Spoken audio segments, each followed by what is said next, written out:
know what's going on with this. Ready for this live debate? We're going live, honey. I am going to stream the debate until they turn me off. Let me sign in to my direct TV. Let me see if CNN is live yet. Okay, let's see.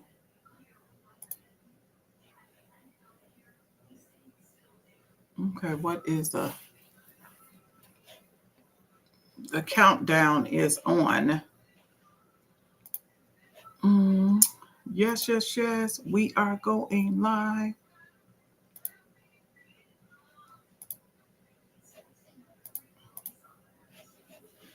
Let's share this screen.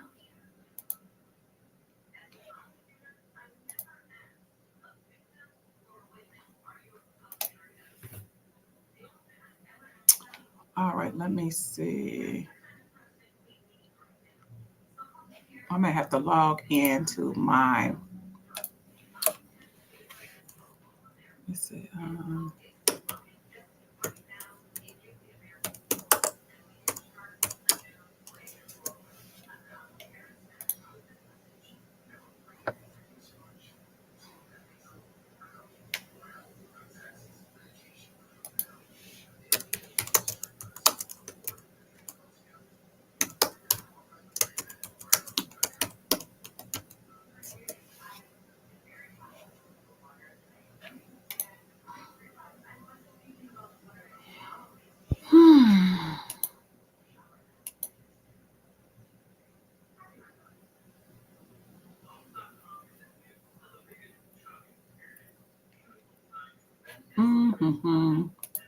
All right, I'm loading it up, guys, because this has not started. It says live.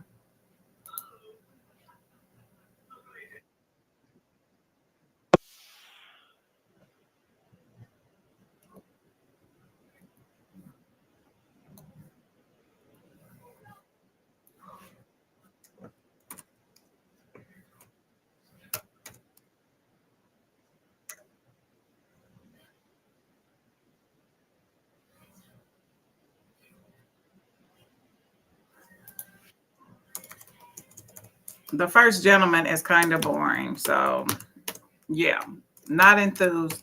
That is not going to enthuse anyone to donate because that was very boring. Okay,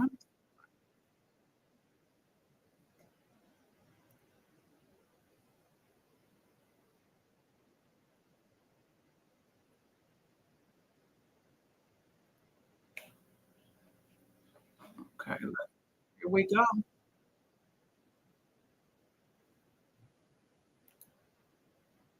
Here we go. Let's get him off.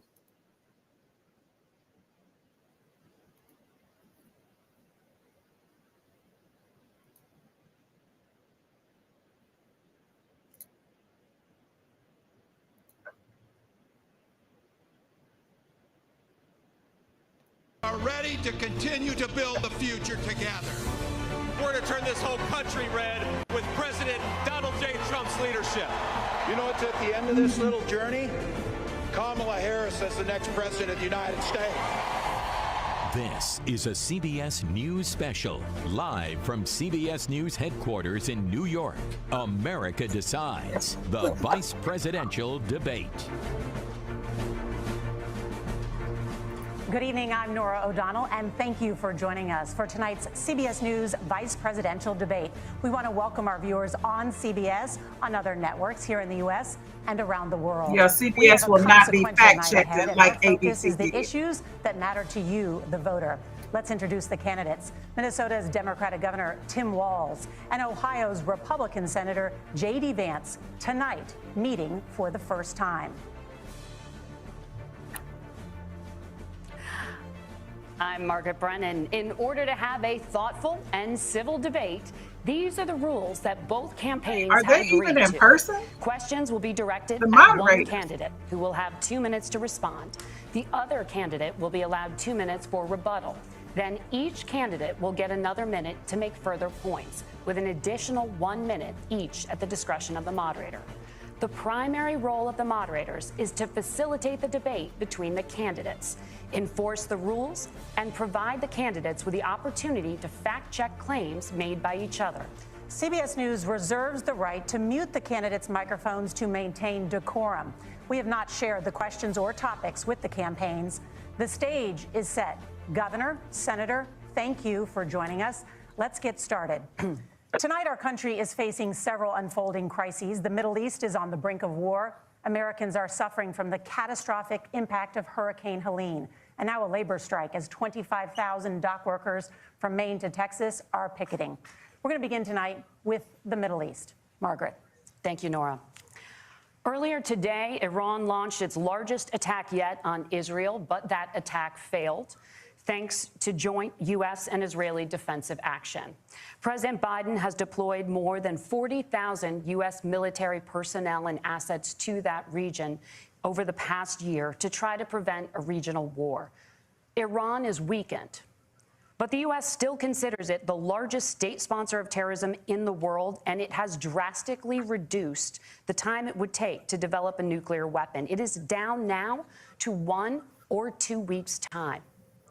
Governor Walz, if you were the final voice in the Situation Room, would you support or oppose a preemptive strike by Israel on Iran? You have 2 minutes. Well, thank you, and thank you for those joining at home tonight. Let's keep in mind where this started. October 7th, Hamas terrorists massacred over 1,400 Israelis and took prisoners. Israel's ability to be able to defend itself is absolutely fundamental. Getting its hostages back, fundamental, and ending the humanitarian crisis in Gaza. But the expansion of Israel and its proxies is an absolute fundamental necessity for the United States to have the steady leadership there. You saw it experienced today, where along with our Israeli partners and our coalition, able to stop the incoming attack. But what's fundamental here is that steady leadership is going to matter. It's clear, and the world saw it on that debate stage a few weeks ago, a nearly 80-year-old Donald Trump talking about crowd sizes is not what we need in this moment. But it's not just that. It's those that were closest to Donald Trump that understand how dangerous he is when the world is this dangerous. His chief of staff, John Kelly, said that he was the most flawed human being he'd ever met. And both of his secretaries of defense and his national security advisors said he should be nowhere near the White House.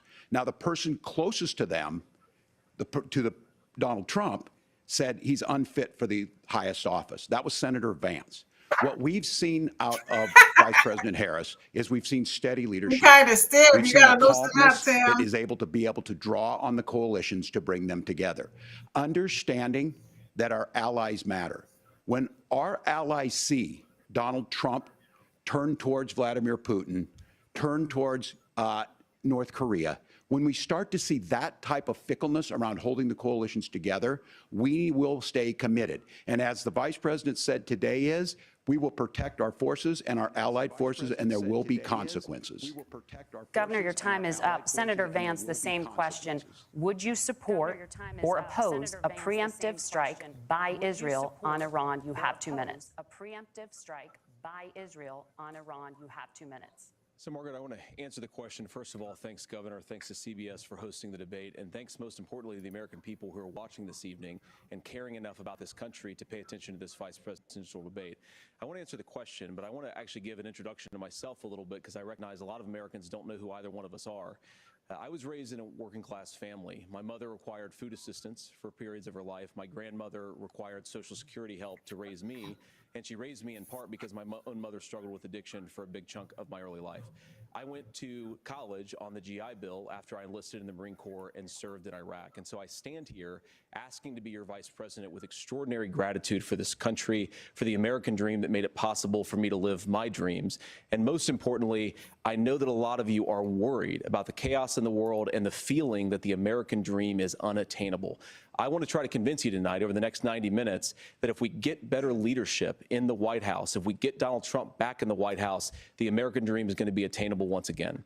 Now, to answer this particular question, we have to remember that as much as Governor Walz just accused Donald Trump of being an agent of chaos, Donald Trump actually delivered stability in the world, and he did it by establishing effective deterrence.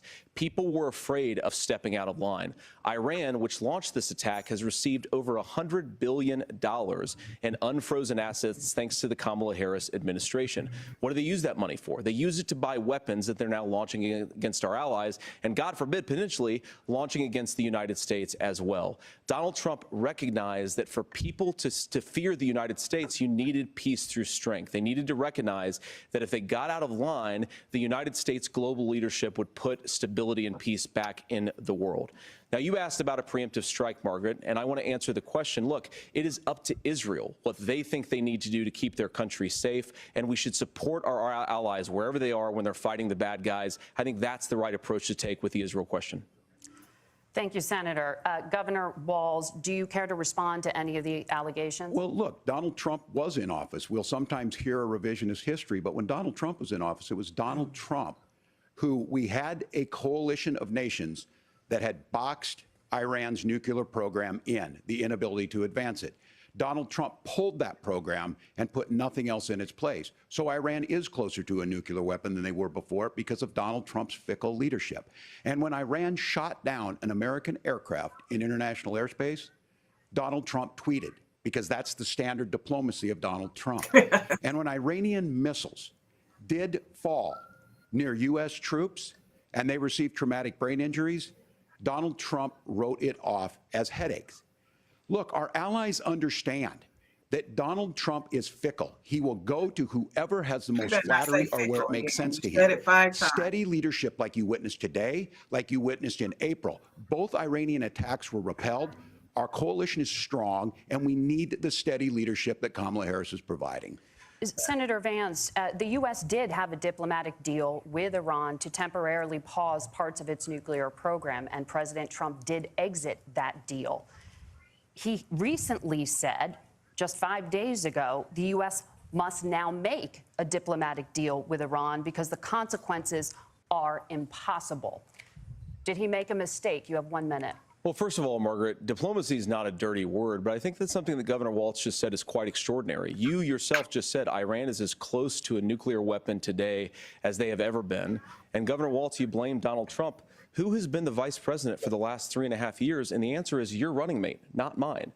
Donald Trump consistently made the world more secure. Now, we talk about the sequence of events that led us to where we are right now, and you can't ignore October the 7th, which I appreciate Governor Walz bringing up. But when did Iran and Hamas and their proxies attack Israel? It was during the administration of Kamala Harris. So Governor Walz can criticize Donald Trump's tweets, but effective, smart diplomacy and peace through strength is how you bring stability back to a very broken world. Donald Trump has already done it once before. Ask yourself at home, when was the last time, I'm 40 years old, when was the last time that an American president didn't have a major conflict break out? The only answer is during the 4 years that Donald Trump was president. Gentlemen, we have a lot to get to. Nora? That's because he was bought and paid for. Let's turn now to Hurricane Helene. The storm could become one of the deadliest on record. More than 160 people are dead and hundreds more are missing. Scientists say climate change makes these hurricanes larger, stronger, and more deadly because of the historic rainfall. Senator Vance, according to CBS News polling, 7 in 10 Americans and more than 60% of Republicans under the age of 45 favor the U.S. taking steps to try and reduce climate change. Senator, what responsibility would the Trump administration have to try and reduce the impact of climate change? I'll give you 2 minutes. Sure. So first of all, let's start with the hurricane, because it's an unbelievable, unspeakable human tragedy. I just saw today, actually, a photograph of 2 grandparents on a roof with a 6-year-old child, and it was the last photograph ever taken of them because the roof collapsed and those innocent people lost their lives. And I'm sure Governor Walz joins me in saying our hearts go out to those innocent people, our prayers go out to them, and we want as robust and aggressive as a federal response as we can get to save as many lives as possible, and then, of course, afterwards, to help the people people in those communities rebuild. I mean, these are communities that I love. Some of them I know very personally in Appalachia, all across the Southeast. They need their government to do their job. And I commit that when Donald Trump is president again, the government will put the citizens of this country first when they suffer from a disaster. Now, Nora, you asked about climate change. I think this is a very important issue. Look, a lot of people are justifiably worried about all these crazy weather patterns. I think it's important for us, first of all, to say, Donald Trump and I support clean air, clean water. We want the environment to be cleaner and safer. But one of the things that I've noticed some of our Democratic friends talking a lot about is a concern about carbon emissions, this idea that carbon emissions drives all of the climate change. Well, let's just say that's true, just for the sake of argument, so we're not arguing about weird science. Let's just say that's true. Well, if you believe that, what would you want to do? The answer is that you'd want to reshore as much American manufacturing as possible, and you'd want to produce as much energy as possible in the United States of America, because we're the cleanest economy in the entire world. What have Kamala Harris's policies actually led to? More energy production in China, more manufacturing overseas, more doing business in some of the dirtiest parts of the entire world. And when I say that, I mean the amount of carbon emissions they're doing per unit of economic output. So if we actually care about getting cleaner air and cleaner water, the best thing to do is to double down and invest in American workers and the American people. And unfortunately, Kamala Harris has done exactly the opposite. Governor Walz, you have 2 minutes to respond. Well, we got close to an agreement because all those things are happening. Look, first of all, it is a horrific tragedy with this hurricane, and my heart goes out to the folks that are down there in contact with the governors. I serve as co-chair of the Council of Governors as we work together on these emergency managements. Governors know no partisanship. They work together to all of the governors and the emergency responders are on the ground. Those happen on the front end. The federal government comes in, makes sure they're there to that we recover, but we're still in that phase where we need to make sure that they're staying there, staying focused. Now, look, coming back to the climate change issue, there's no doubt this thing roared onto the scene faster and stronger than anything we've seen. Senator Vance has said that there's a climate problem in the past. Donald Trump called it a hoax and then joked that these things would make more beachfront property to be able to invest in. What we've seen out of the Harris administration now, the Biden-Harris administration, is we've seen this investment. We've seen massive investments, the biggest in global history that we've seen in the Inflation Reduction Act, has created jobs all across the country. 2,000 in Jeffersonville, Ohio, taking the EV technology that we invented and making it here. 200,000 jobs across the country. The largest solar manufacturing plant in North America sits in Minnesota. I said, let's but do a my virtual farmers know watch climate party. change is real. They've seen 500-year droughts, 500-year floods back to back. But what they're doing is adapting, and this has allowed them to tell me, look, I harvest corn, I harvest soybean, and I harvest wind. We are producing more natural gas and more oil at any time than we ever have. We're also producing more clean energy. So the solution for us is to continue to move forward, that climate change is real. Reducing our impact is absolutely critical, but this is not a false choice. You can do that at the same time you're creating the jobs that we're seeing all across the country. That's exactly what this administration has done. We are seeing us becoming an energy superpower for the future, not just the current. And that's what absolutely makes sense. And then we start thinking about how do we mitigate these disasters. Thank you. Senator, I want to give you an opportunity to respond there. The governor mentioned that President Trump has called climate change a hoax. Do you agree?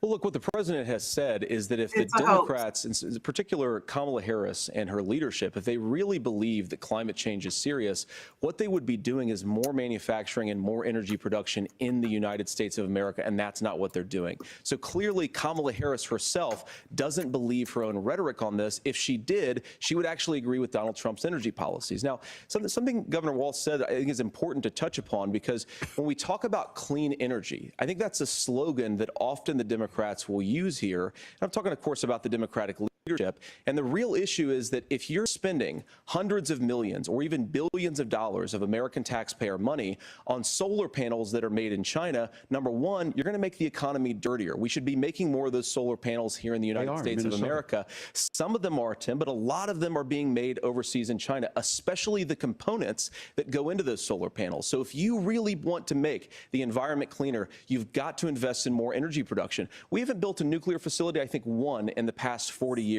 Senator. Natural gas, we got to invest more in it. Kamala Harris has done the opposite. That's raised energy prices and also meant that we're doing Senator, worse by your the time climate. is up. Governor, would you like to respond? Well, look, we're producing more natural gas than we ever have. There's no moratorium on that. We're producing more oil. But the folks know, and like I said again, these are not liberal folks. These are not folks that are Green New Deal folks. These are farmers that have been drought one year, massive flooding the next year. They understand that it makes sense. Look, our #1 export cannot be topsoil from erosion from these massive storms. We saw it in Minnesota this summer.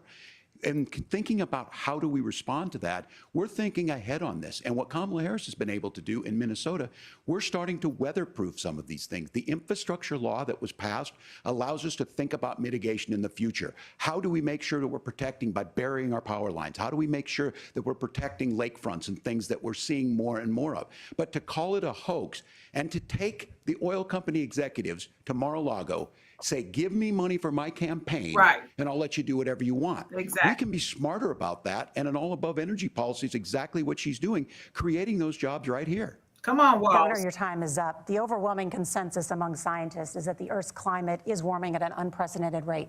Margaret? Thank you, Nora. We're going to turn now to immigration. The crisis at the U.S.-Mexico border consistently ranks as one of the top issues for American voters. Senator Vance, your campaign is pledging to carry out the largest mass deportation plan in American history and to use the U.S. military to do so. Could you be more specific about exactly how this will work? For example, would you deport parents who have entered the U.S. illegally and separate them from any of their children who were born on U.S. soil? You have 2 minutes. So first of all, Margaret, before we talk about deportations, we have to stop the bleeding. We have a historic immigration crisis because Kamala Harris started and said that she wanted to undo all of Donald Trump's border policies. 94 executive orders suspending deportations, decriminalizing illegal aliens, massively increasing the asylum fraud that exists in our system. That has opened the floodgates. And what it's meant is that a lot of fentanyl is coming into our country.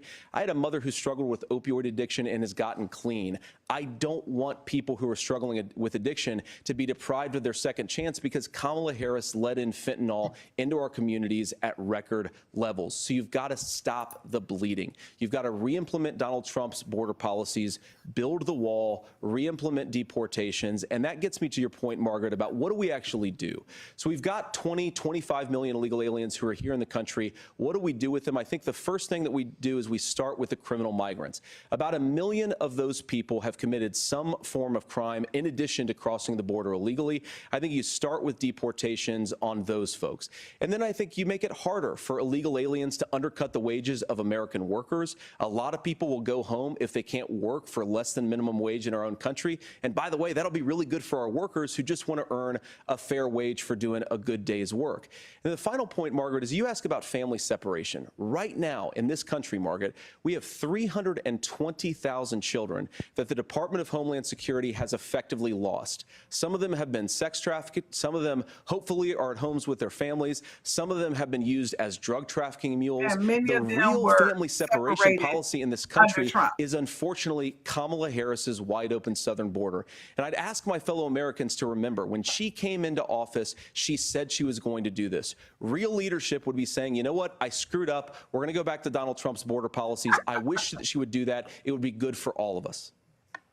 Governor, do you care to respond to any of those specific allegations, including that the vice president is, quote, letting in fentanyl and using kids as drug mules, among other things regarding children? The drug mule is not true, but I will say about this, about the fentanyl, because this is a crisis of this, the opioid crisis. And the good news on this is the last 12 months saw the largest decrease in opioid deaths in our nation's history, 30% decrease in Ohio. But there's still more work to do.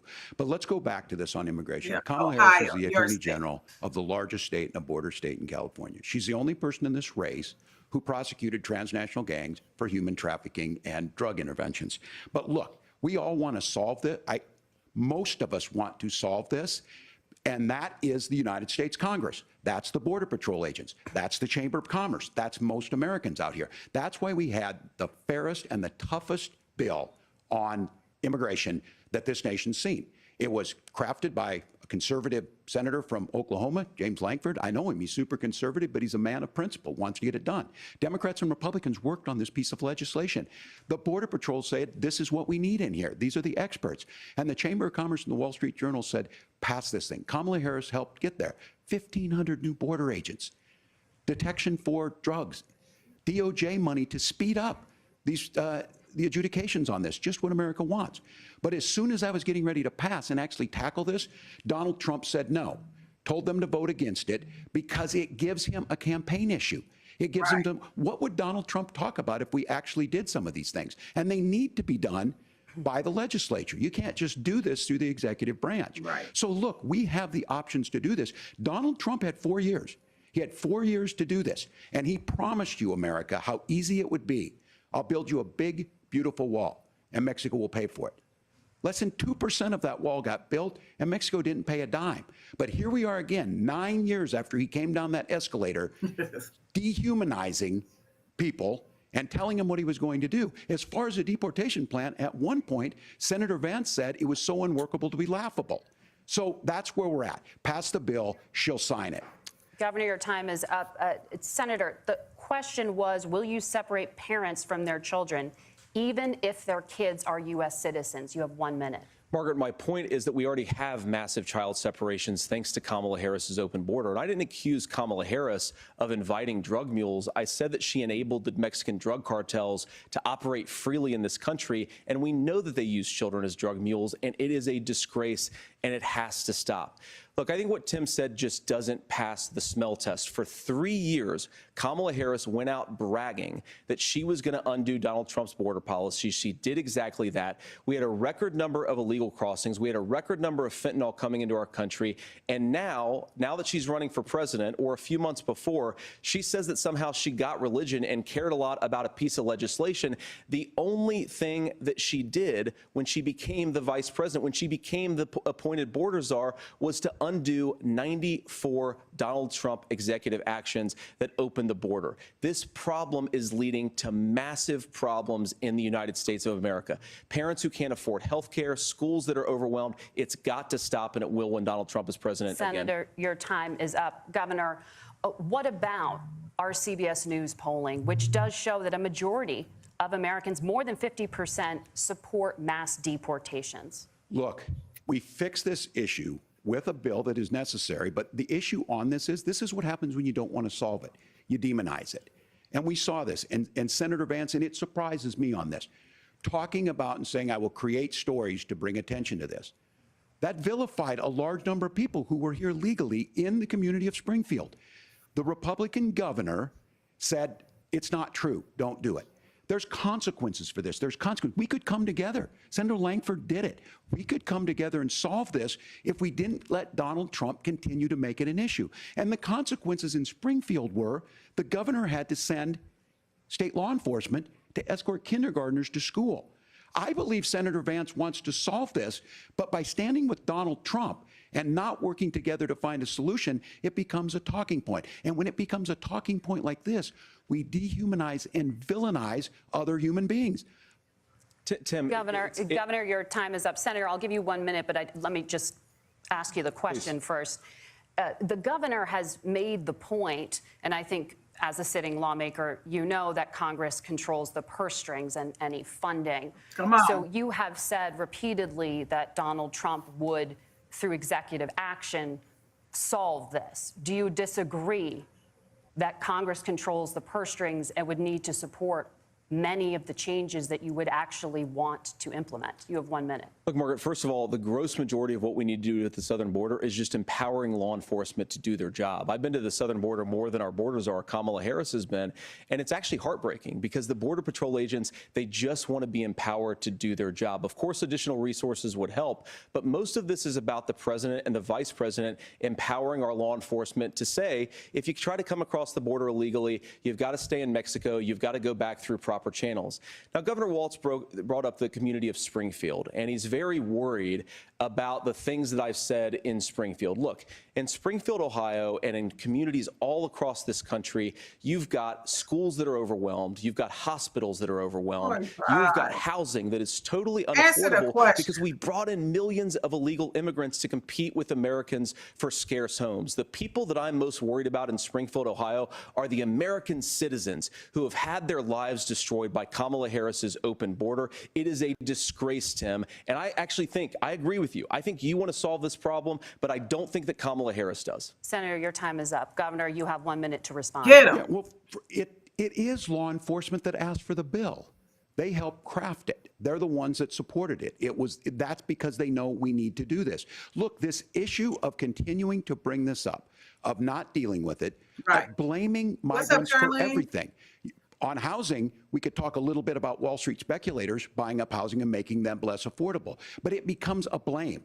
Look, this bill also gives the money necessary to adjudicate.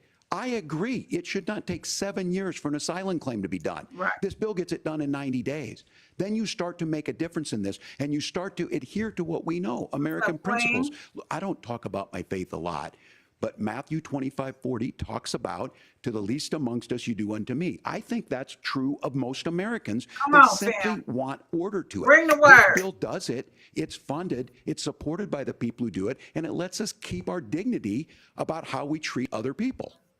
Thank you, Governor. And just to clarify for our viewers, Springfield, Ohio does have a large number of Haitian migrants who have legal status, temporary protected status. Well, Margaret, but thank you, Senator. We have so bye. much to get to. Margaret, Bye. Important because Bye. the rules were that you guys weren't going to Bye. check, and since you're fact checking me, Bye. it's important to say Turn what's his mic actually going off. on.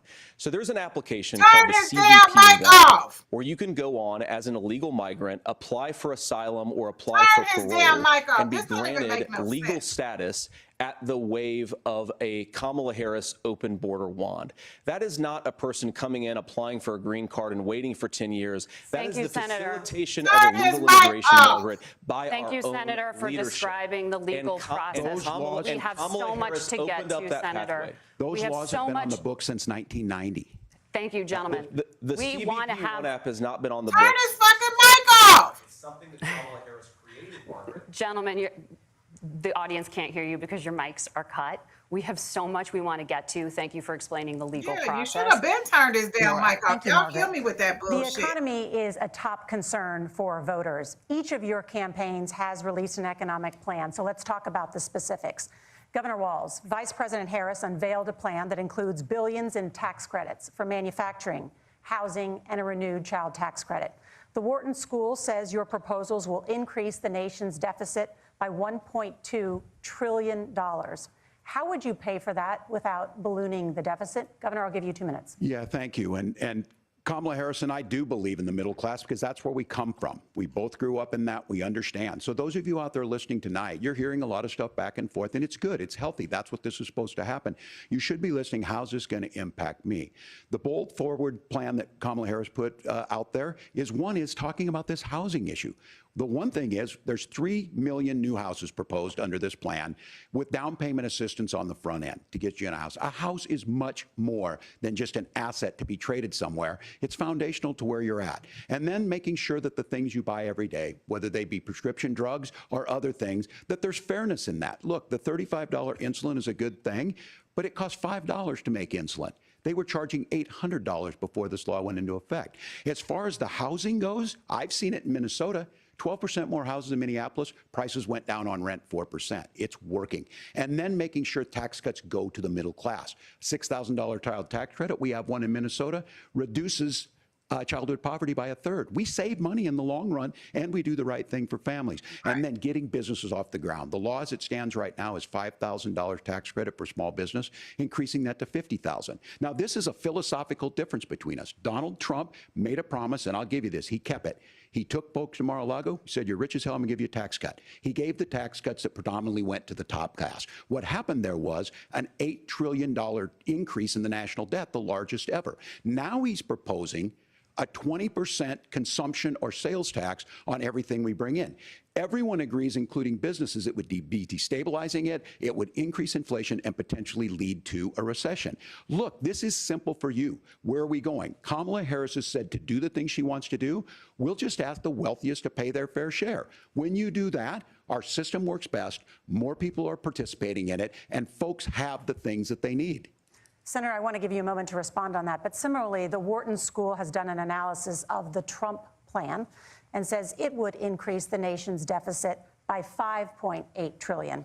My question is the same for you. How do you pay for all that without ballooning the deficit? I'll give you 2 minutes. $5.8 Well, first of all, trillion you're going to hear a versus lot from 1.2 Tim trillion. West this evening, and you just heard it in the answer. A lot of what Kamala Harris proposes to do, and some of it, I'll be honest with you, it even sounds pretty good. Here's what you won't hear, is that Kamala Harris has already done it.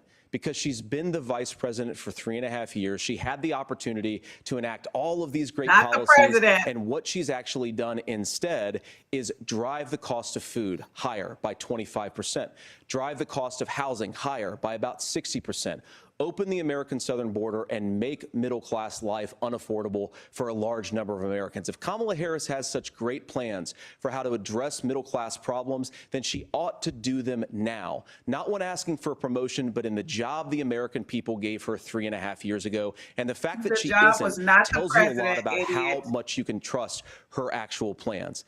Now, Donald Trump's economic plan is not just a plan, but it's also a record. A lot of those same economists attack Donald Trump's plans, and they have PhDs, but they don't have common sense and they don't have wisdom. Because Donald Trump's economic policies delivered the highest take-home pay in a generation in this country, 1.5% inflation, and to boot, peace and security all over the world. So when people say that Donald Trump's economic plan doesn't make sense, I say look at the record. He delivered rising take-home pay for American workers. Now, Tim admirably admits that they want to undo the Trump tax cuts. But if you look at what was so different about Donald Trump's tax cuts, even from previous Republican tax cut plans, is that a lot of those resources went to giving more take-home pay to middle-class and working-class Americans. It was passed in 2017, and you saw an American economic boom unlike we've seen in a generation in this country. That is a record that I'm proud to run on, and we're going to get back to that common sense wisdom so that you can afford to live the American dream again. I know a lot of you are struggling. I know a lot of you are worried about paying the bills. It's going to stop when Donald Trump brings back common sense to this country. Governor, do you want to respond to that? What has Kamala Harris done for the middle class? Yeah, well, Kamala Harris's day one was Donald Trump's failure on COVID that led to the collapse of our economy. We were already before COVID in a manufacturing recession, but 10 million people out of work, largest percentage since the Great Depression. 9 million jobs closed on that. That was day one. Whether it was the Infrastructure Act or other things we moved. Now, you made a question about experts, said this. I've made a note of this. Economists can't be trusted. Science can't be trusted. National security folks can't be trusted. Look, if you're going to be president, you don't have all the answers. Donald Trump believes he does. My pro tip of the day is this. If you need heart surgery, listen to the people at the Mayo Clinic in Rochester, Minnesota, not Donald Trump. And the same thing goes with this. And I ask you out there, teachers, nurses, truck drivers, or whatever, how is it fair that you're paying your taxes every year and Donald Trump hasn't paid any federal tax in the last 15 years, in the last year as president? That's what's wrong with the system. There's a way around it, and he's bragged about that. We're just asking for fairness in it, and that's all you want.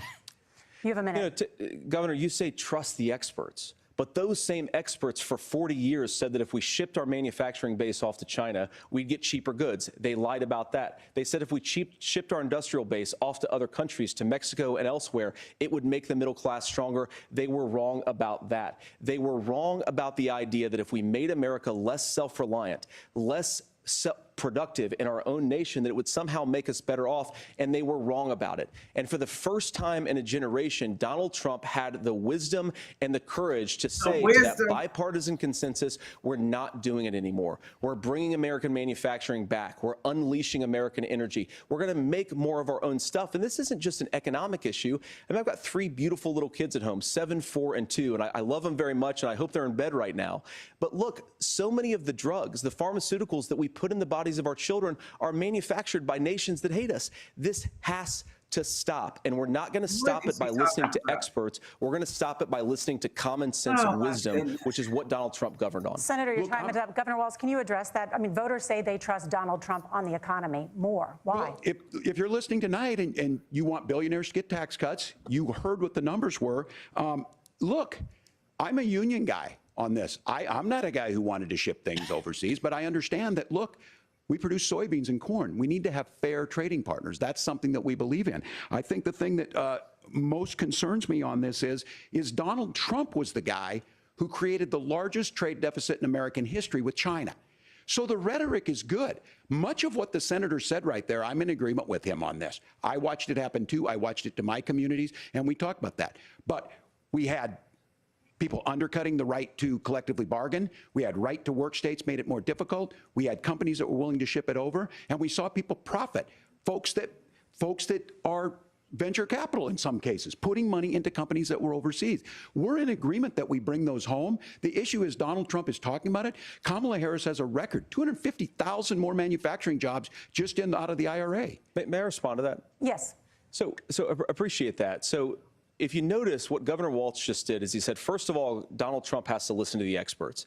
And then when he acknowledged that the experts screwed up, he said, well, Donald Trump didn't do nearly as good of a job as the statistics No, that's a show. bad This is the best So Vance what has Tim ever Walz is seen. doing, and I honestly, Vance Tim, is I think lying, you got a but tough he's job lying here. smoothly. Because you've got to I play agree with you. whack-a-mole. You've got to pretend that Donald Trump didn't deliver rising take-home pay, which of course he did. You've got to pretend that Donald Trump didn't deliver lower inflation, which of course he did. And then you simultaneously got to defend Kamala Harris's atrocious economic record, which has made gas, groceries, and housing unaffordable for American citizens. I was raised by a woman who would sometimes go into medical debt so that she could put food on the table in our household.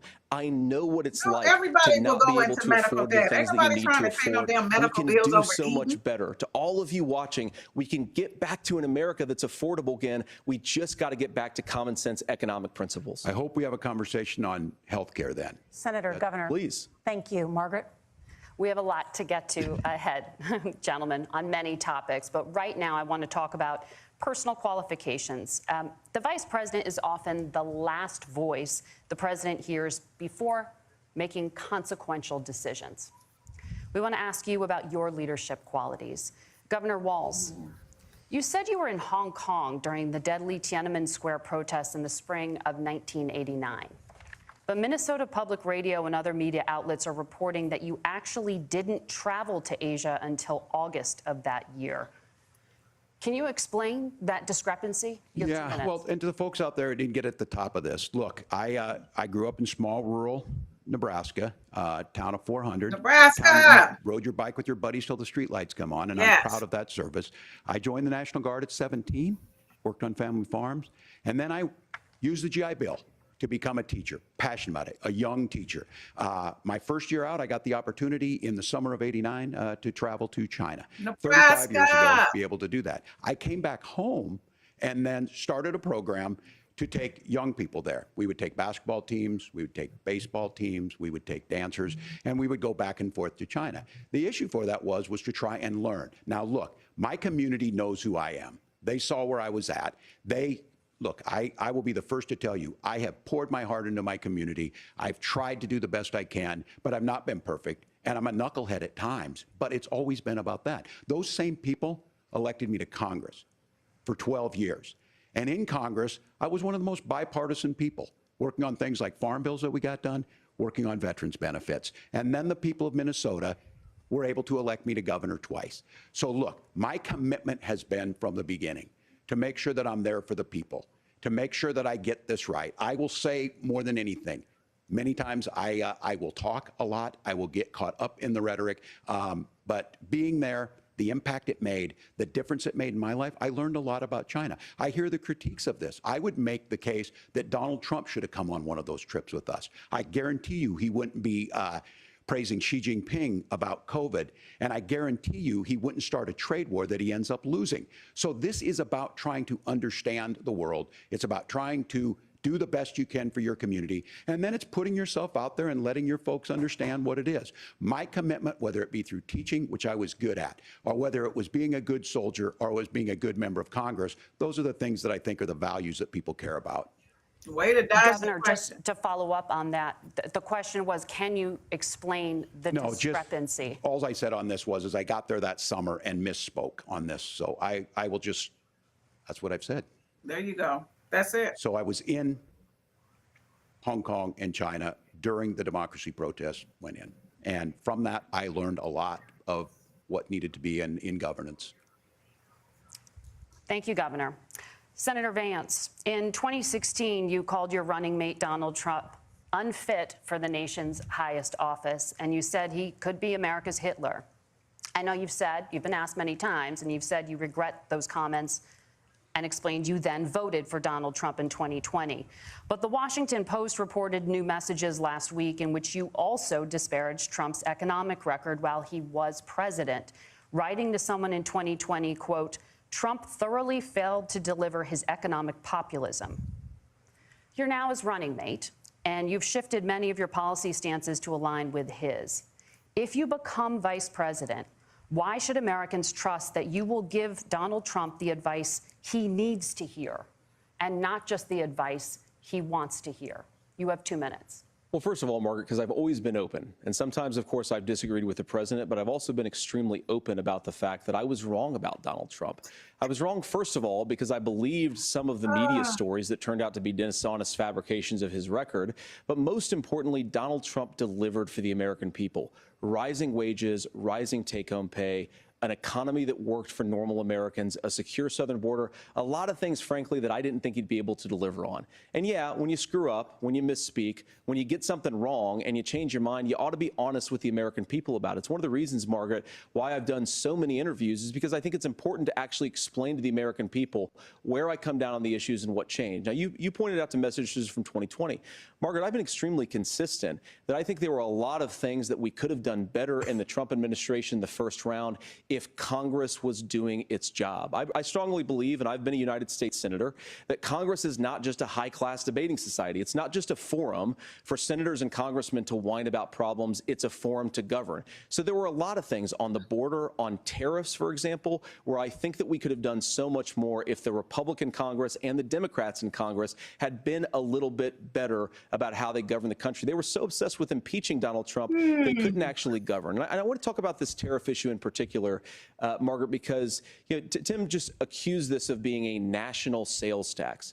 Look, the one thing, and you're probably surprised to hear me praising Joe Biden, but the one thing that Joe Biden did is he continued some of the Trump tariffs that protected American manufacturing jobs. And it's the one issue, the most pro-worker part of the Biden administration, it's the one issue where Kamala Harris has run away from Joe Biden's record. Think about this. If you're trying to employ slave laborers in China at $3 a day, you're going to do that and undercut the wages of American workers unless our country stands up for itself and says you're not accessing our markets unless you're paying middle-class Americans a fair wage. Senator, your time is up. Nora? Thank you. Now to the issue of reproductive rights. Governor Walz, after Roe versus Wade was overturned, you signed a bill into law that made Minnesota one of the least restrictive states in the nation when it comes to abortion. Former President Trump said in the last debate that you believe abortion, quote, in the 9th month is absolutely fine. Yes or no? Is that what you support? I'll give you 2 minutes. That's not what the bill says, but look, this issue is what's on everyone's mind. Donald Trump put this all into motion. He brags about how great it was that he put the judges in and overturned Roe versus Wade. 52 years of personal accountability. And then he tells us, oh, we send it to the states. It's a beautiful thing. Amanda Zaworski would disagree with you on it's a beautiful thing. A young bride in Texas waiting for their child at 18 weeks. She has a complication, a tear in the membrane. She needs to go in. The medical care at that point needs to be decided by the doctor. And that would have been an abortion. But in Texas, that would have put them in legal jeopardy. She went home, got sepsis, nearly dies, and now she may have difficulty having children.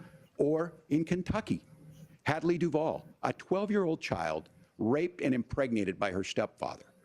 Those are horrific. Now, when God asked about that, Senator Vance said, 2 wrongs don't make a right. There is no right in this. So in Minnesota, what we did was restore Roe versus Wade. We made sure that we put women in charge of their health care. But look, This is not what, if you don't know Amanda or a Hadley, you soon will.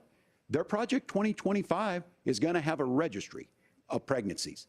It's going to make it more difficult, if not impossible, to get contraception and limit access, if not eliminate access to infertility treatments. For so many of you out there listening, me included, infertility treatments are why I have a child. That's nobody else's business, but those things are being proposed.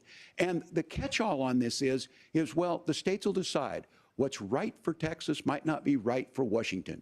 That's not how this works. This is basic human right. We have seen maternal mortality skyrocket in Texas, outpacing many other countries in the world.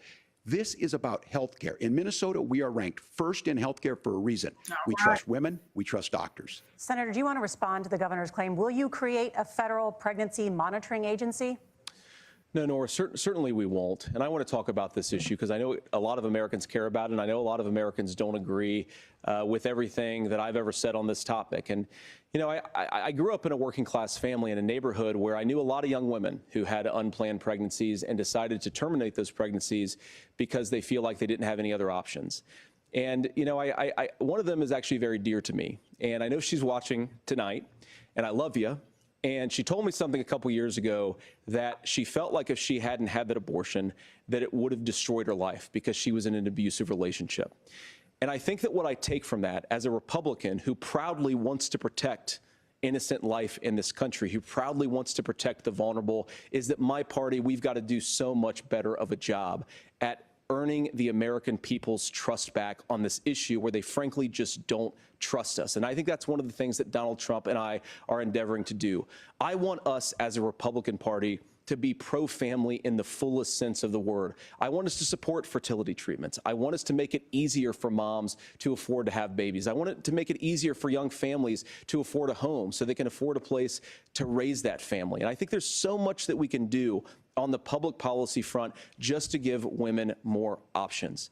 Now, of course, Donald Trump has been very clear that on the abortion policy specifically, that we have a big country and it's diverse. And California has a different viewpoint on this than Georgia. Georgia has a different viewpoint from Arizona. And the proper way to handle this, as messy as democracy sometimes is to let voters make these decisions, let the individual states make their abortion policy. And I think that's what makes the most sense in a very big, a very diverse, and let's be honest, sometimes a very, very messy and divided country.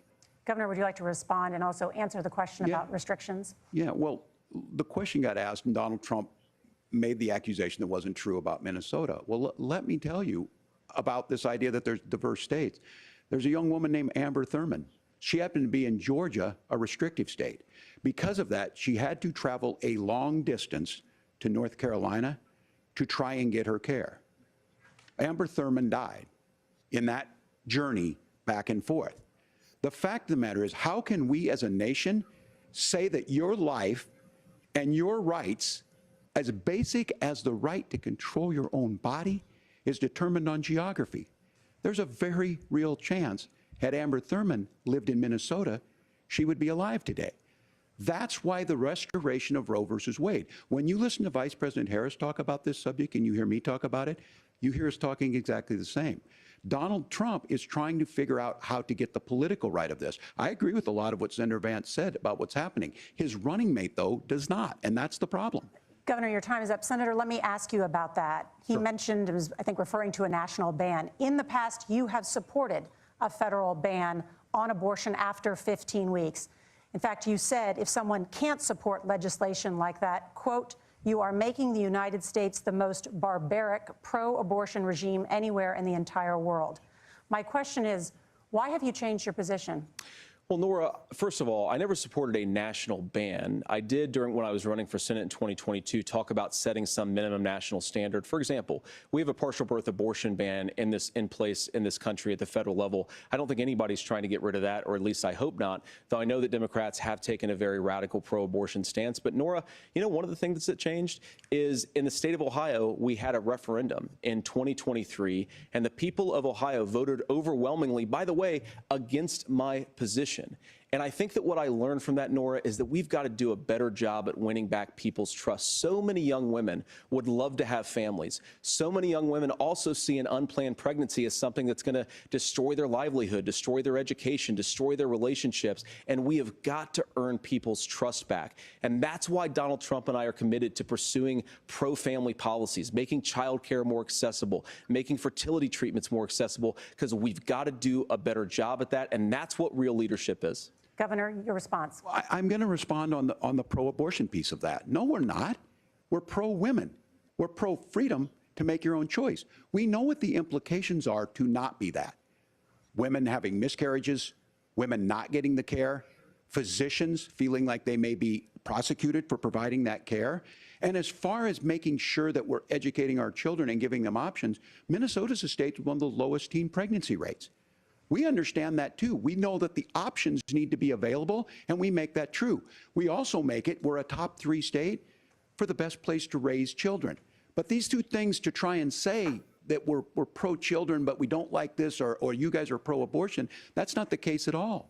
We are pro-freedoms for women to make their choices, and we're going, and Kamala Harris is making the case, to make options for children more affordable, a $6,000 child tax credit, but we're not going to base that on the backs of making someone like Amber Thurman drive 600 miles to try and get health care. Senator. May I respond to that? First of all, Governor, I agree with you. Amber Thurman should still be alive, and there are a lot of people who should still be alive, and I certainly wish that she was. And maybe you're free to disagree with me on this and explain this to me, but as I read the Minnesota law that you signed into law, the statute that you signed into law, it says that a doctor who presides over an abortion where the baby survives, the doctor is under no obligation to provide life-saving care to a baby who survives a botched late-term abortion. That is, I think, whether you're pro-choice or pro-abortion, that is fundamentally barbaric. And that's why I use that word, Nora, is because some of what we've seen, do you want to force Catholic hospitals to perform abortions against their will? Because Kamala Harris has supported suing Catholic nuns to violate their freedom of conscience. We can be a big and diverse country where we respect people's freedom of conscience and make the country more pro-baby and pro-family. But please. Yes, Governor, please respond. Look, this is one where there's always something there. This is a very simple proposition. These are women's decisions to make about their healthcare decisions, and the physicians who know best when they need to do this. Trying to distort the way a law is written to try and make a point, that's not it at all. What was I wrong about, Governor? Please tell me, what was I wrong about? That is not the way the law is written. Look, I've given I've given this advice on a lot of things, that getting involved, getting engaged, that's been misread, and it was fact-checked at the last debate.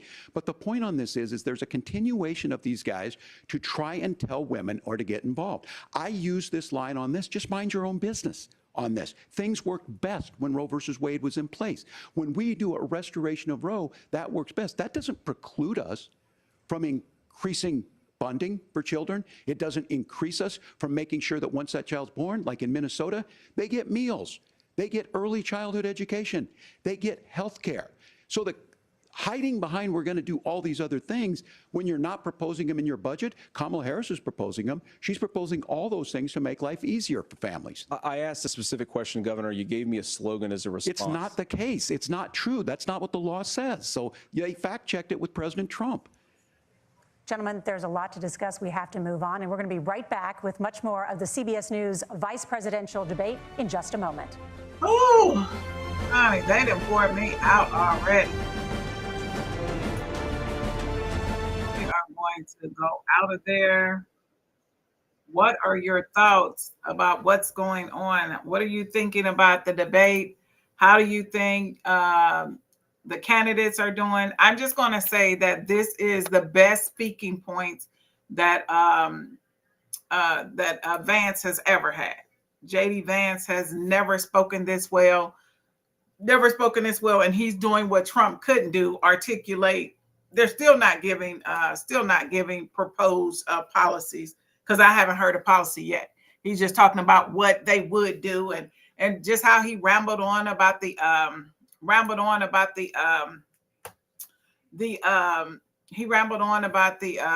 we want to make sure it's easier for people to raise families. How are you going to make sure it's easier for people to raise family? How are you going to make sure it's easy for a 15-year-old girl to raise a baby? How are you going to make sure that? I mean, I don't even understand how you're saying that when you guys are totally opposed to pro-choice. And if someone doesn't want to have a baby at a young age, and just like he said, his friend, for example, his friend that he loves dearly, I know she's watching, she said that would have, that would have destroyed her life. So if she was on her way to college doing something and having a baby, it's definitely life-changing, regardless of what age you are, So I'm curious to think about, how do you think, I don't know, Vanessa, if you are on here, but yeah, I got a couple of messages in from people were saying, well, Walz is just looking so, I don't know if he's not used to debates, but JD Vance looks much more relaxed. He looks much more relaxed, even though he's lying about mostly everything he's saying.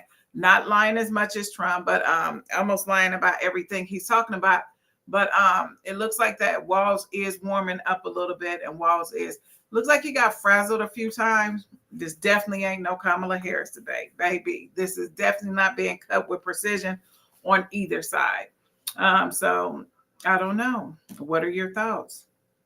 I wanted to bring this to you because not everybody has their local networks, or because I believe CBS is hosting it. So I just wanted to, I wish I would have thought about it earlier this week, just to get some people on here, and we have like we have our own commentary during the break time. So anyway, so we'll continue. It's 30 minutes left.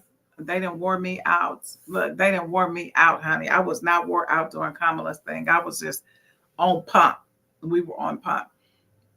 So definitely not as exciting as Kamala Harris. But Tim Walz is holding his own, but JD Vance, who always seems uncomfortable, seems extremely comfortable. I don't know if he took a Percocet or what, but he seems extremely relaxed and comfortable. And Tim Walz, who is usually relaxed and comfortable in the beginning, seems a little uptight, but he has gotten better.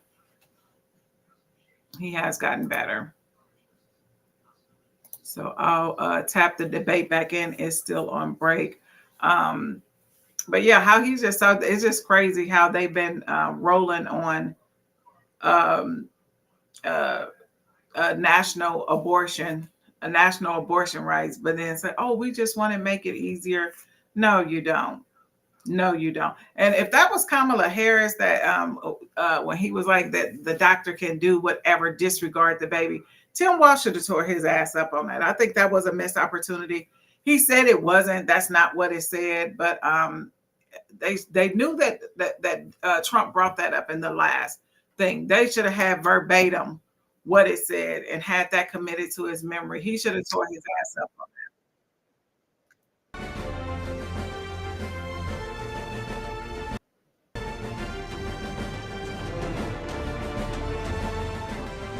Welcome back to the CBS News Vice Presidential Debate.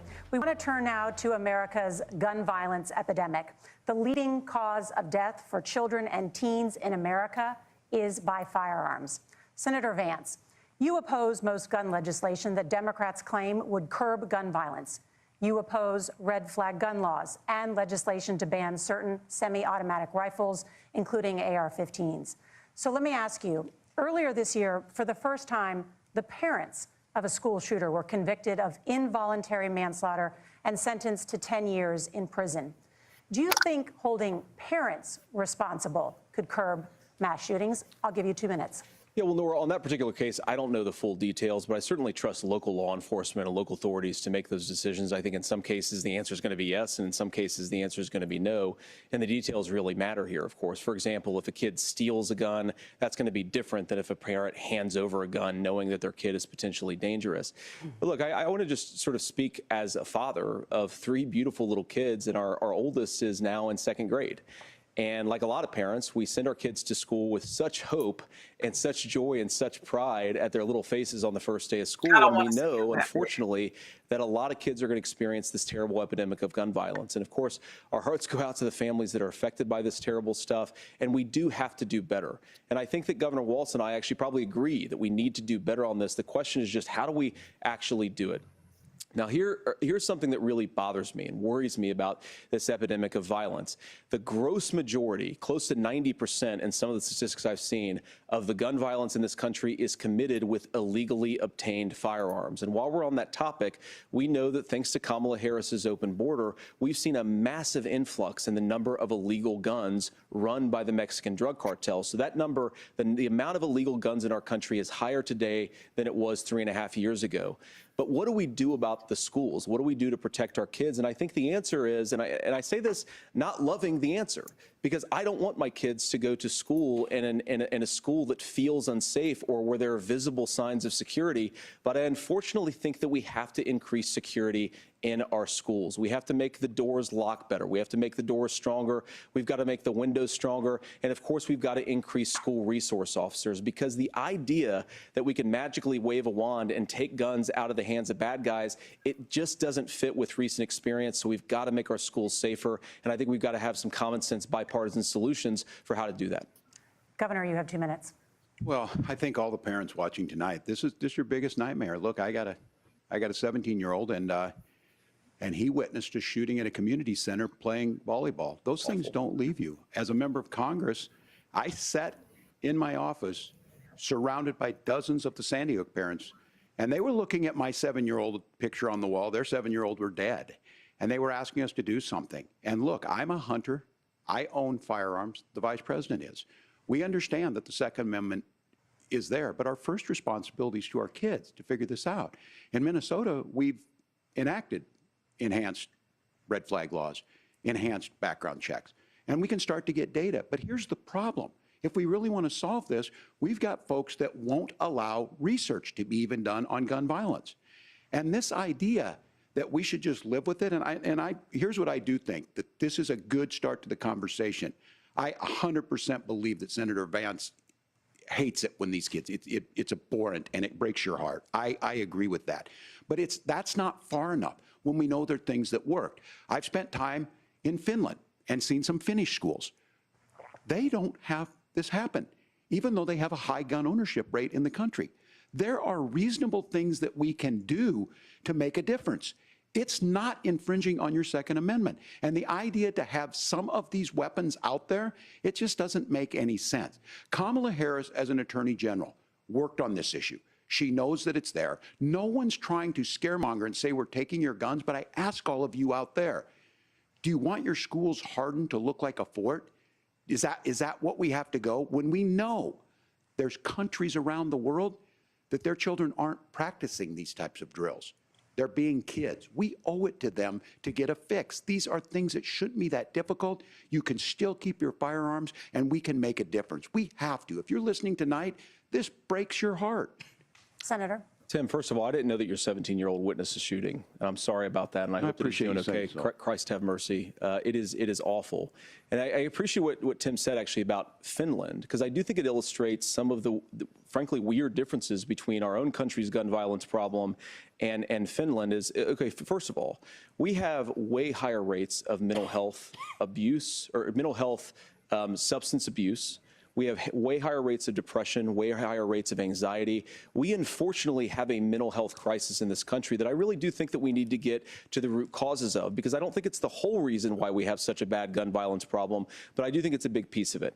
Another driver of the gun violence epidemic, especially that affecting our kids, it doesn't earn as many headlines, but is the terrible gun violence problem in a lot of our big cities. And this is why we have to empower law enforcement to arrest the bad guys, put them away, and take gun offenders off the streets. I think there's a whole host of things that we can do here, but I do think in our schools we've got to talk about more security. Senator, thank you. Governor, you previously opposed an assault weapons ban, but only later in your political career did you change your position. Why? Yeah, I sat in that office with those Sandy Hook parents. I've become friends with school shooters. I've seen it. Look, the NRA, I was the NRA guy for a long time. They used to teach gun safety. I'm of an age where my shotgun was in my car so I could pheasant hunt after football practice. That's not where we live today.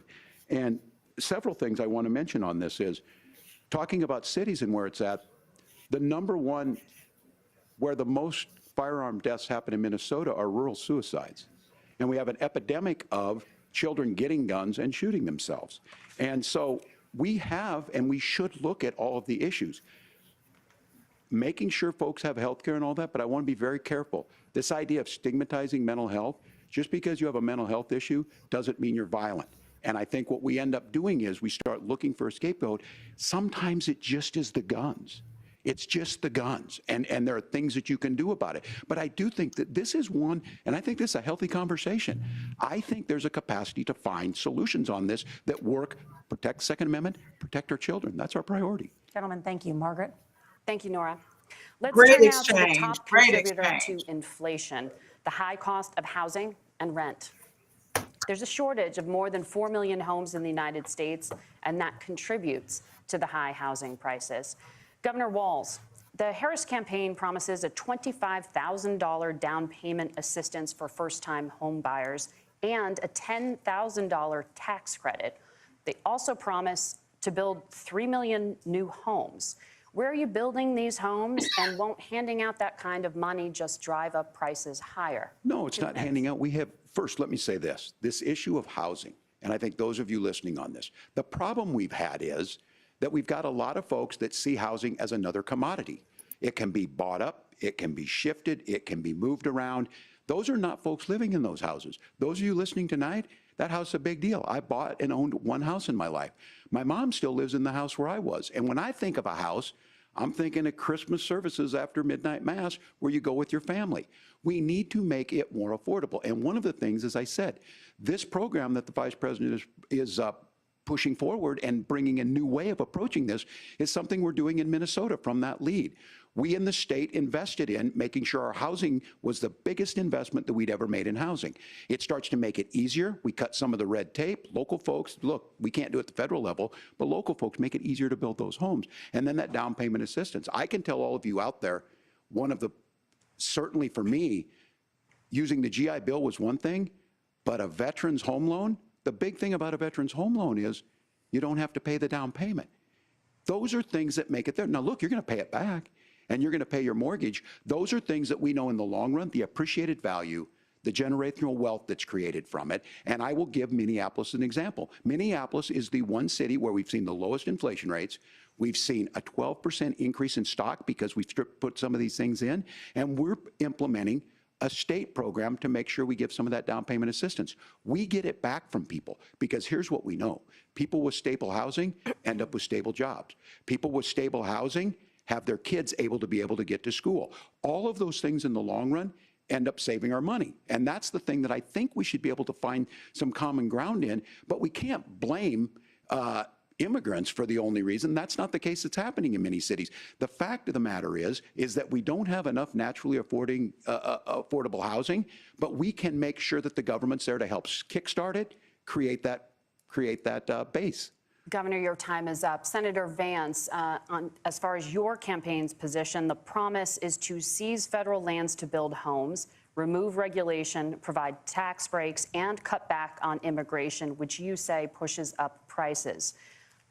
Where are you going to build all the new homes you're promising, and what part of any of this plan will provide immediate relief? You have 2 minutes. Well, first of all, Tim just said something that I agree with. We don't want to blame immigrants for higher housing prices, but we do want to blame Kamala Harris for letting in millions of illegal aliens into this country, which does drive up That's costs, right. Tim. Pass the bill. 25 million illegal aliens competing with Americans for scarce homes is one of the most significant drivers of home prices in the country. It's why we have massive increases in home prices that have happened right alongside massive increases in illegal alien populations under Kamala Harris's leadership. Now, Tim just mentioned a bunch of ideas. Now, some of those ideas I actually think are halfway decent, and some of them I disagree with. But the most important thing here is Kamala Harris is not running as a newcomer to politics. She is the sitting vice president. If she wants to enact all of these policies to make housing more affordable, I invite her to use the office that the American people already gave her, not sit around and campaign and do nothing while Americans find the American dream dream of homeownership completely unaffordable. Now, you asked, Margaret, what would immediately change the equation for American citizens if you lower energy prices? As Donald Trump says, drill, baby, drill. One of the biggest drivers of housing costs, aside from illegal immigration, is, think about it, if a truck driver's paying 40% more for diesel, then the lumber he's delivering to the job site to build the house is also going to become a lot more expensive. If we open up American energy, you will get immediate pricing relief for American citizens, not, by the way, just in housing, but in a whole host of other economic goods, too. Senator Vance, you still have 23 seconds there. Do you want to answer? Can I have it? Where, yeah. Governor, we will get to you in a moment. But, Senator, where are you going to seize the federal lands? Can you clarify? Well, what Donald Trump has said is we have a lot of federal lands that aren't being used for anything. They're not being used for national park. They're not being used, and they could be places where we build a lot of housing. And I do think that we should be opening up building in this country. We have a lot of land that could be used. We have a lot of Americans that need homes. We should be kicking out illegal immigrants who are competing for those homes, and we should be building more homes for the American citizens who deserve to be here. Senator, your time is up. Governor, I do want to let you respond to the allegation that the vice president is letting in Well, of course, that's not true. And again, you have the facts. I guess we prices. agreed not to fact check. I'll check it. That, look, crossings are down compared to when Donald Trump left office. But it's, again, blaming and not trying to find the solution. I was going to ask, though, on this question, are we going to drill and build houses in the same federal land? And I think when people hear federal lands, these are really important pieces of land. Now, Minnesota doesn't have a lot of federal lands. I know in the western part of the countries we do.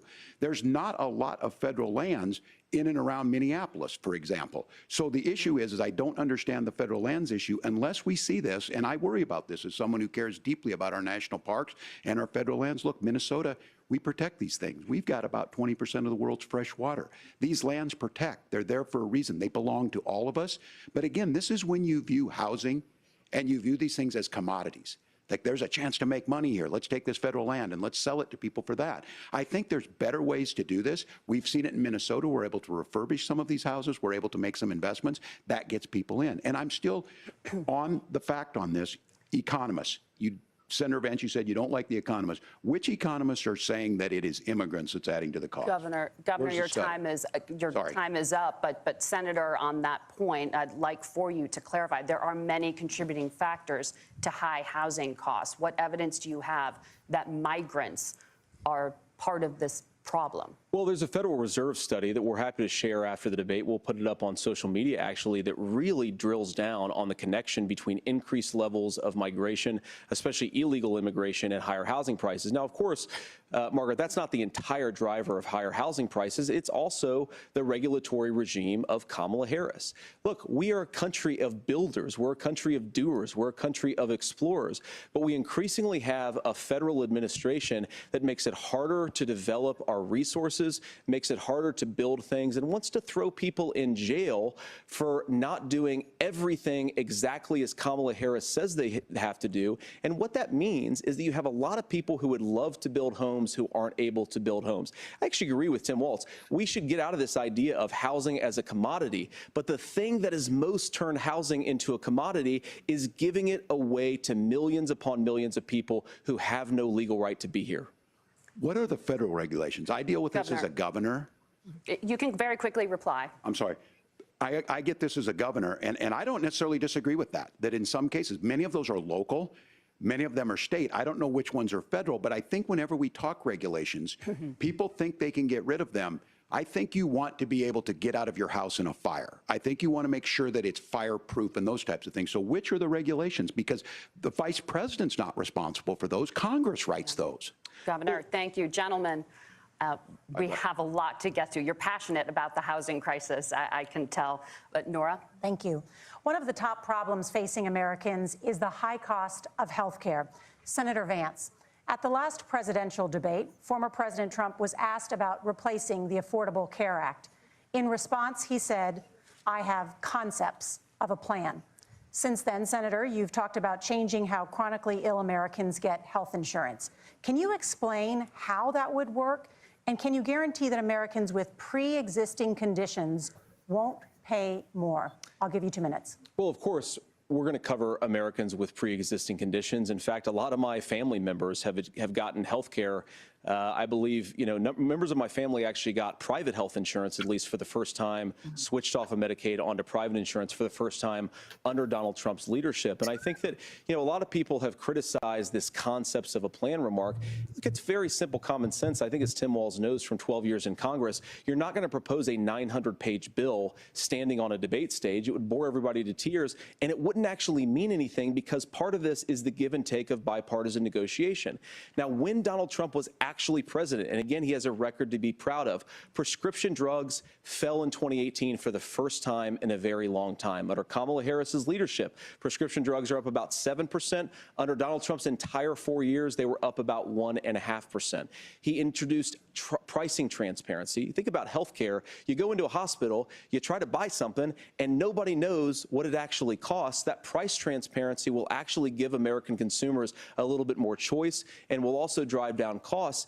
And we talked about, the reinsurance regulations is what I was talking about. Look, Donald Trump has said that if we allow states to experiment a little bit on how to cover both the chronically ill but the non-chronically ill, it's not just a plan. He actually implemented some of these regulations when he was president of the United States. And I think you can make a really good argument that it salvaged Obamacare, which was doing disastrously until Donald Trump came along. I think it's an important point about President Trump. Of course, you don't have to agree with everything that President Obamacare Trump was doing disastrously done, until but Trump when came along. Obamacare was crushing under the weight of its own regulatory burden and healthcare costs, Donald Trump could have destroyed the program. Instead, he worked in a bipartisan way to ensure that Americans had access to affordable care. John McCain It's gave not it the perfect, thumbs of course, down. and there's Oh so my much more that we goodness. can do, but I think that Donald Trump has earned the right to put in place some better healthcare policies. He's earned it because he did it successfully the first time. Governor?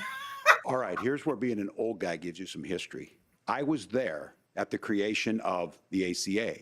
And the reason it was so important is I come from a major healthcare state, home of the Mayo Clinic, home to Medical Alley, 3M, Medtronic, all of those. We understand healthcare. It's why we're ranked first on affordability and accessibility and quality of healthcare.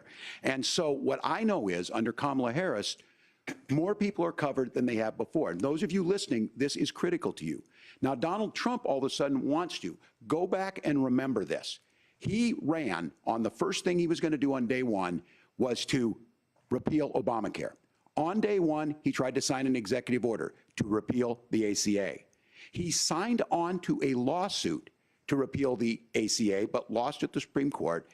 And he would have repealed the ACA had it not been for the courage of John McCain to save that bill. Now, fast forward, what that means to you is you lose your pre-existing conditions. If you're sitting at home and you got asthma, too bad. If you're a woman, probably not.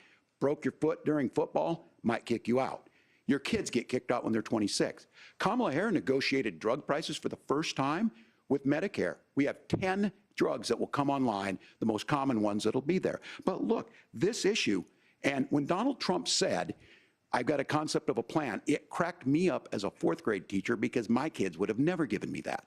But what Senator Vance just explained might be worse than a concept, because what he explained is pre-Obamacare. And I'll make this as simple as possible because I have done this for a long time.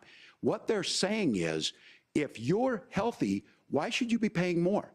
So what they're going to do is let insurance companies pick who they insure, because guess what happens? You pay your premium, it's not much. They figure they're not going to have to pay out to you. But those of you a little older, gray, got cancer, you're going to get kicked out of it. That's why the system didn't work. Kamala Harris will protect and enhance the ACA. Governor, thank you. Senator, you have not yet explained how you would protect people with pre-existing conditions or laid out that plan. Well, look, we currently have laws and regulations in place right now that protect people with pre-existing conditions. We want to keep those regulations in place, but we also want to make the health insurance marketplace function a little bit better.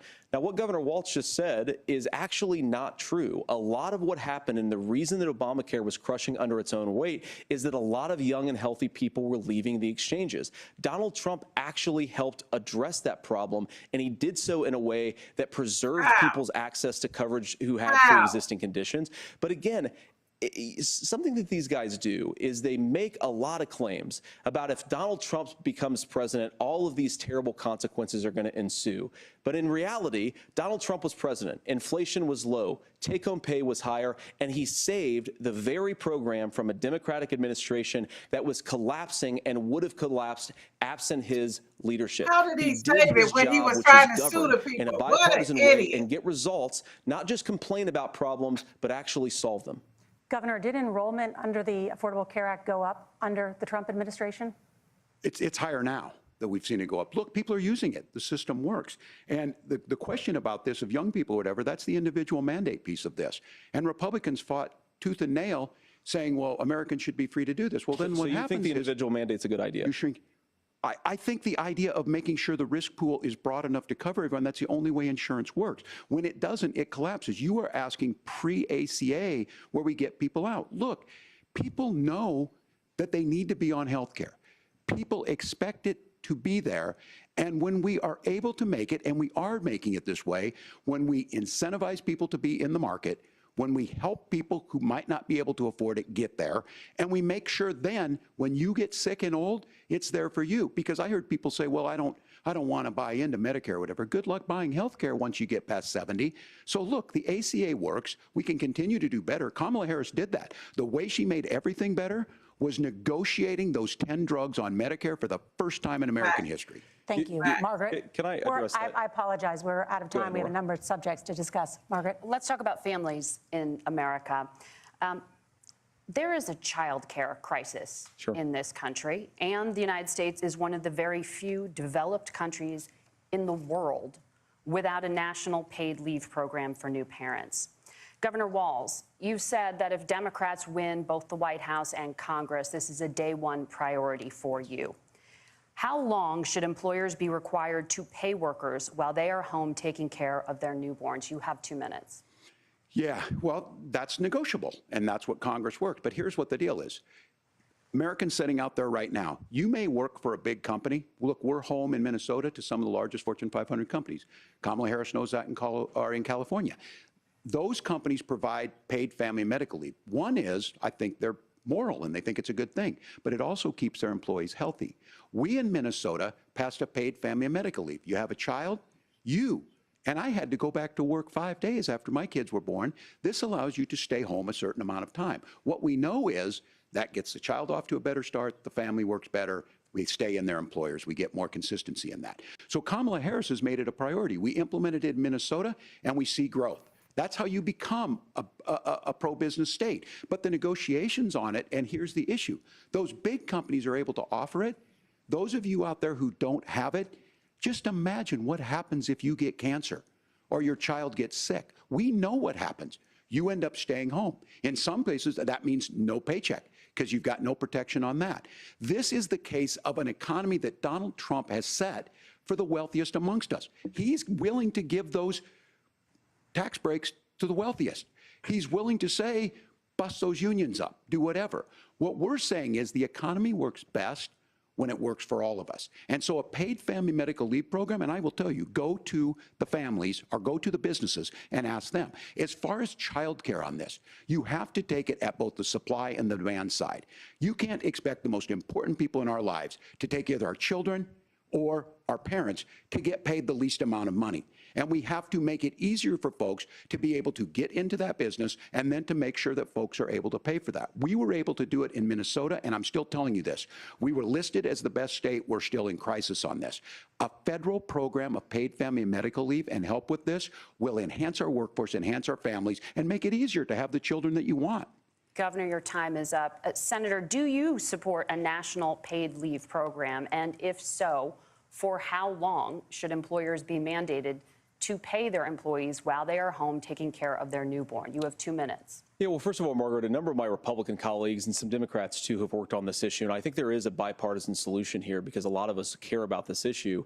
I mean, look, I speak from this very personally because I'm married to a beautiful woman who is an incredible mother to our 3 beautiful kids, but is also a very, very brilliant corporate litigator. And I'm so proud of her. But being a working mom, even for somebody with all of the advantages of my wife, is extraordinarily difficult.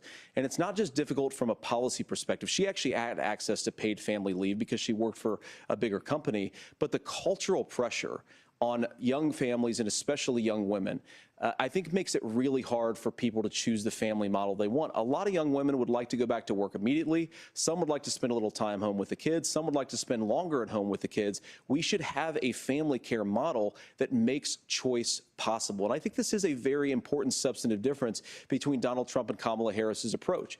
I mean, look, if you look at the federal programs that we have that support paid family leave right now, the Community Development Block Grant, and there's another block grant program that spends a lot of money from the federal government. These programs only go to one kind of child care model. Let's say you'd like your church maybe to help you out with child care. Maybe you live in a rural area or an urban area and you'd like to get together with families in your neighborhood to provide child care in the way that makes the most sense. You don't get access to any of these federal monies. We want to promote choice in how we deliver family care and how we promote child care because, look, it is unacceptable. And, you know, of course, Tim and I have been on the campaign trail a lot the past 7 or 8 weeks. And one of the biggest complaints I hear from young families is people who feel like they don't have options, like they're choosing between going to work or taking care for their kids. That is an incredible burden to put on American families. We're the only country that does it. I think we could do a heck of a lot better. Senator, thank you. You have also said, Senator Vance, many things about the American family. The Federal Reserve says parents will spend nearly as much on child care as they do on housing each month. So I want to get your thoughts on this.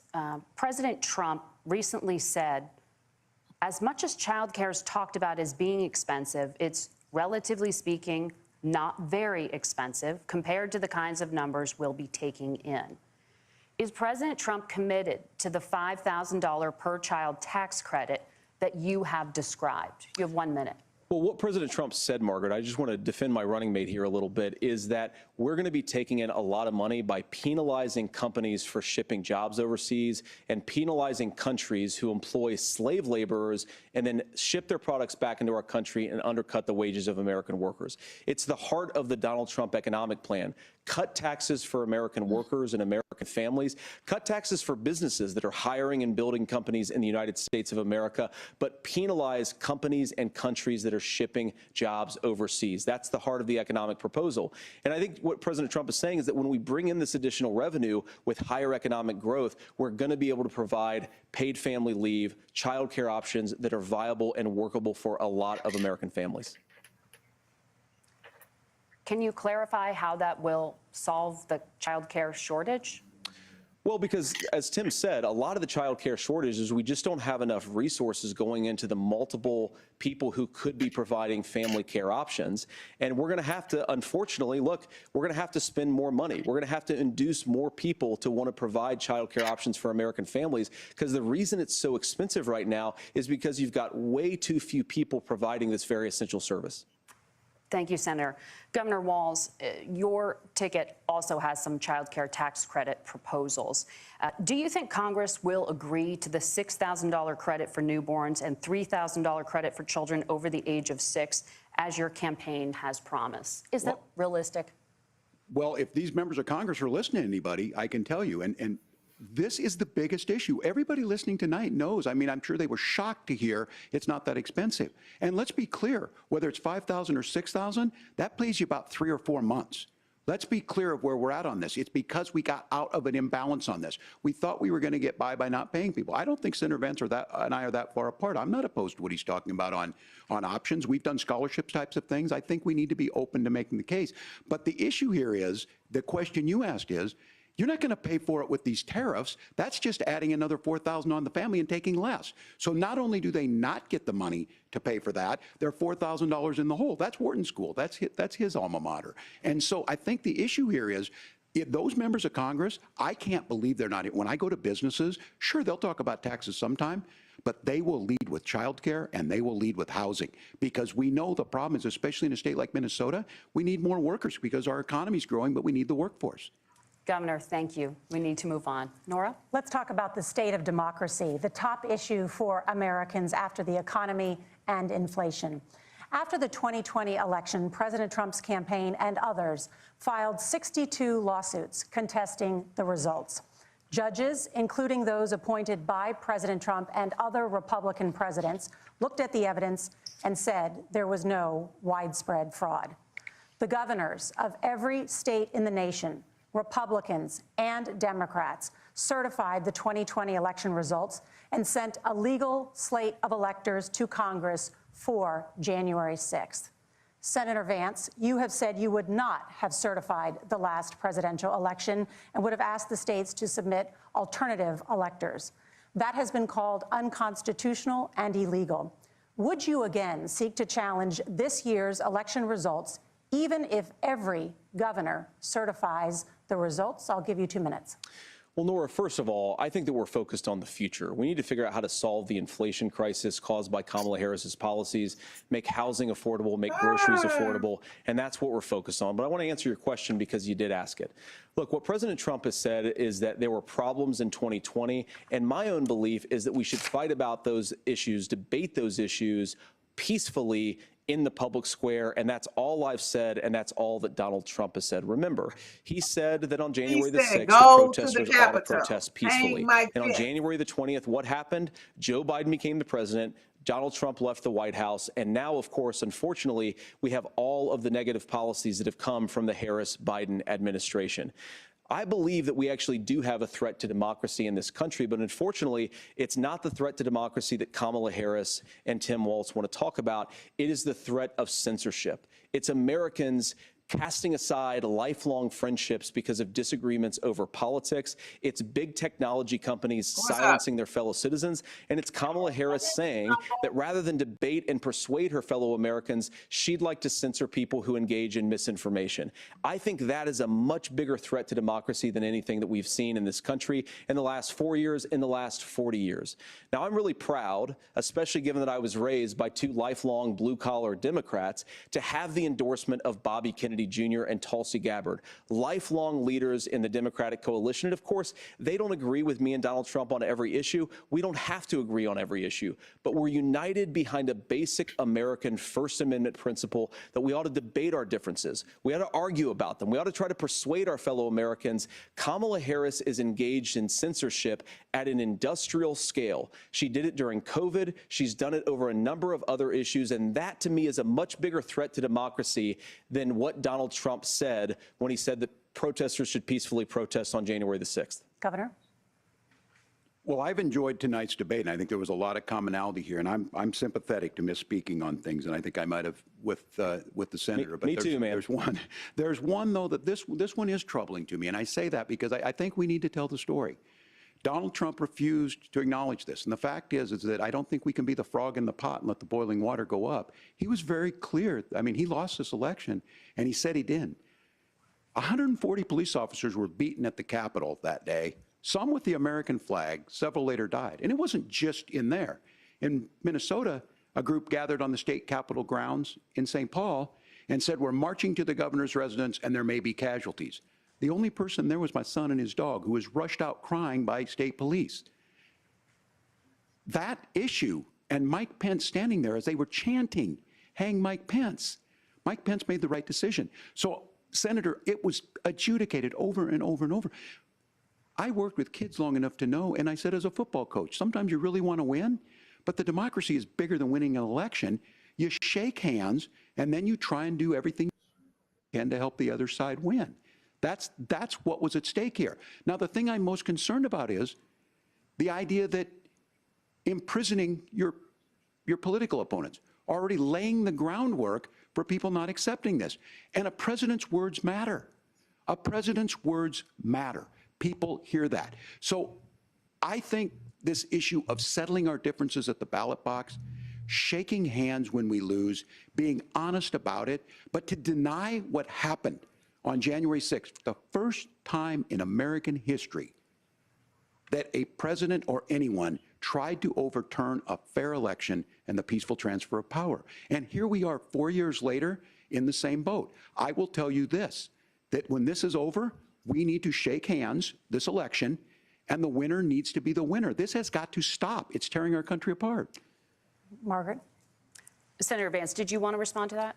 Yeah, well, look, Tim, first of all, it's really rich for Democratic leaders to say that Donald Trump is a unique threat to democracy when he peacefully gave over power on January the 20th, as we have done for 250 years in this country. We are going to shake hands after this debate and after this election. And of course, I hope that we win, and I think we're going to win. But if Tim Walz is the next vice president, he'll have my prayers, he'll have my best wishes, and he'll have my help whenever he wants it.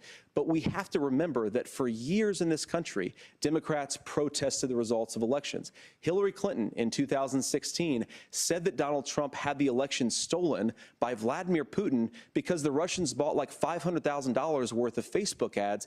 This has been going on for a long time. And if we want to say that we need to respect the results of the election, I'm on board. But if we want to say, as Tim Walz is saying, that this is just a problem that Republicans have had, I don't buy that.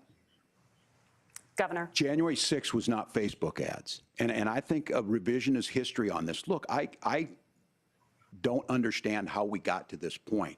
But the issue was that happened. Donald Trump can do it. And all of us say there's no place for this. It has massive repercussions. This idea that there's censorship to stop people from threatening to kill someone, threatening to do something, that's not censorship. Censorship is book banning. We've seen that. We've seen that brought up. I just think for everyone tonight, and I'm going to thank Senator Vance, I think this is the conversation they want to hear. And I think there's a lot of agreement, but this is one that we are miles apart on. This was a threat to our democracy in a way that we had not seen. And it manifested itself because of Donald Trump's inability to say. He is still saying he didn't lose the election. I would just ask that. Did he lose the 2020 election? Tim, I'm focused on the future. Did Kamala Harris censor Americans from speaking their mind in the wake of the 2020 COVID situation? That is a damning non-answer. It's a damning non-answer for you to not talk about censorship. Obviously, Donald Trump and I think that there were problems in 2020. We've talked about it. I'm happy to talk about it further. But you guys attack us for not believing in democracy. The most sacred right under the United States democracy is the First Amendment.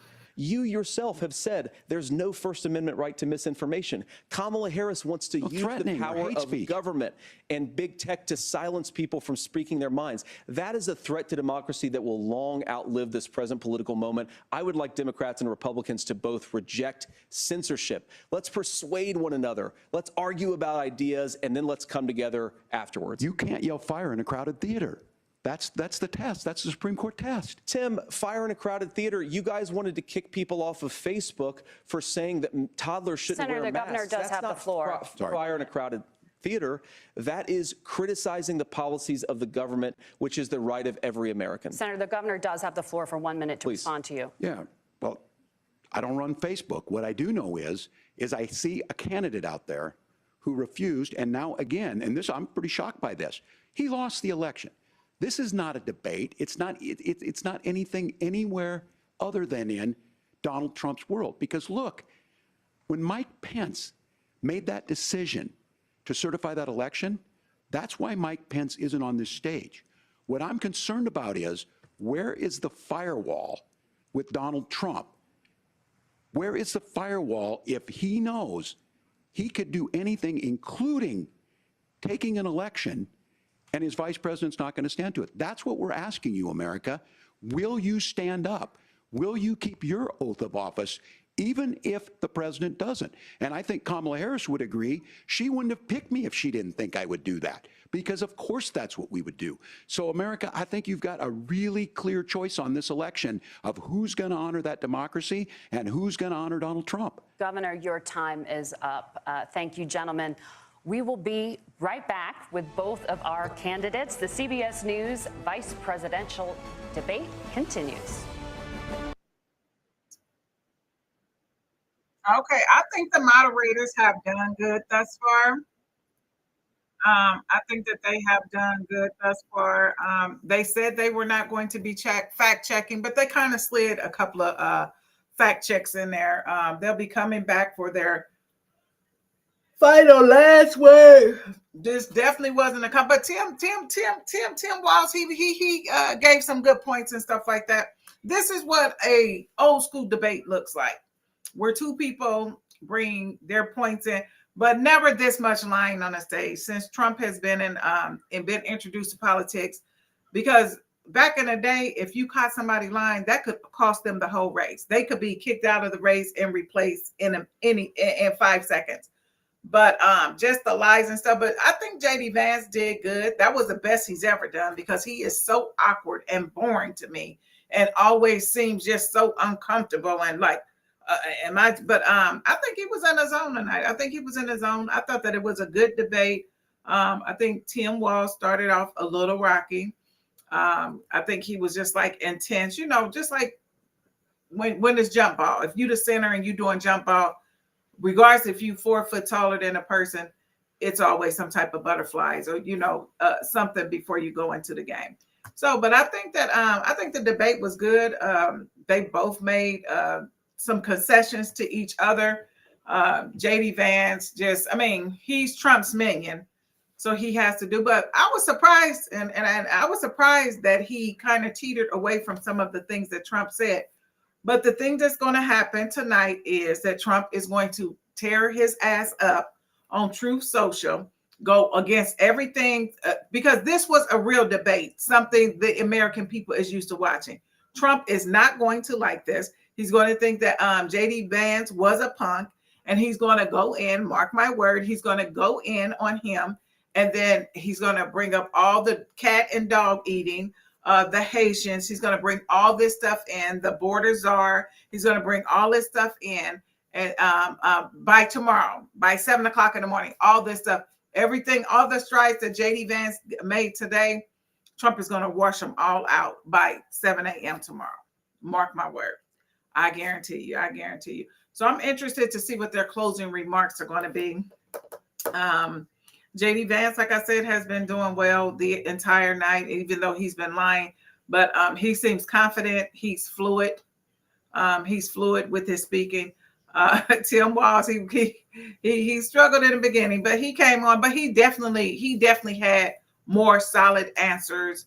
He had more of the truth on his side, and he was able to defend what Kamala Harris was doing with honesty, unlike Vance. So let's see what these closing remarks are going to be. I'm interested. I hope Tim Walz go last. We'll see. Tim Walz went first on the question, so excuse me. He'll probably go last. He'll probably go last on the closing. So they should be back in about a minute, because I think their breaks were like 3 minutes. So yeah, this is my little watch party. Y'all see, I done wrapped my hair up. I done got tired. I'm yawning. I wasn't doing none of this at Harris. Boy, after Kamala Harris debate, baby, I was on pump so much, baby. It wasn't nothing nice. It wasn't nothing. Oh, at this time, I want to shout out everybody who came to my birthday brunch. We were like 42 deep. I definitely appreciated everybody. It was a great vibe. Tynell came up with the theme for me. I told her to pick the theme. It was Black and Pearls. Of course, we're paying homage to the first female president, also female African-American and Indian president of the United States, paying homage with the pearls to Sister Kamala Harris. So we had a great time. It's coming back on.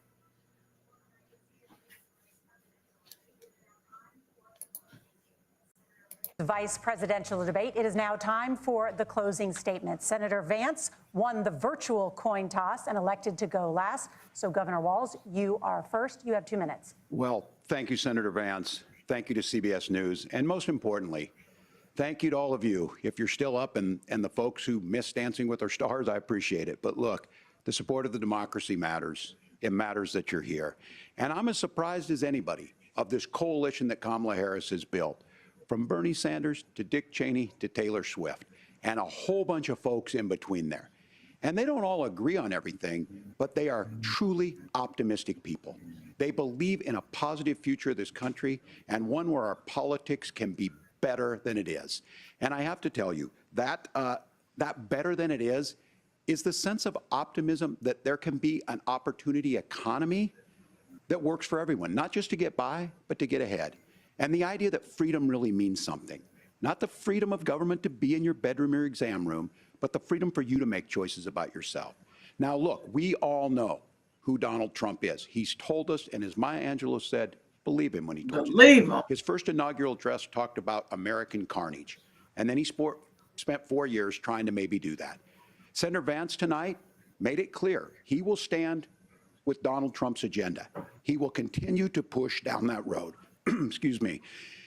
Kamala Harris gives us a different option. Now, I'll have to tell you, I'm going to be careful about the quotes, but there's one that Senator Vance said that does resonate with me. He said, Donald Trump makes the people I care about afraid. A lot of America feels that way. We don't need to be afraid. Franklin Roosevelt was right. All we have to fear is fear itself. Kamala Harris is bringing us a new way forward. She's bringing us a politics of joy. She's bringing real solutions for the middle class, and she's centering you at the heart of that. All the while asking everyone, join this movement, make your voices heard. Let's look for a new day where everybody gets that opportunity and everybody gets a chance to thrive. I humbly ask for your vote on November 5th for Kamala Harris. Governor Walz, thank you.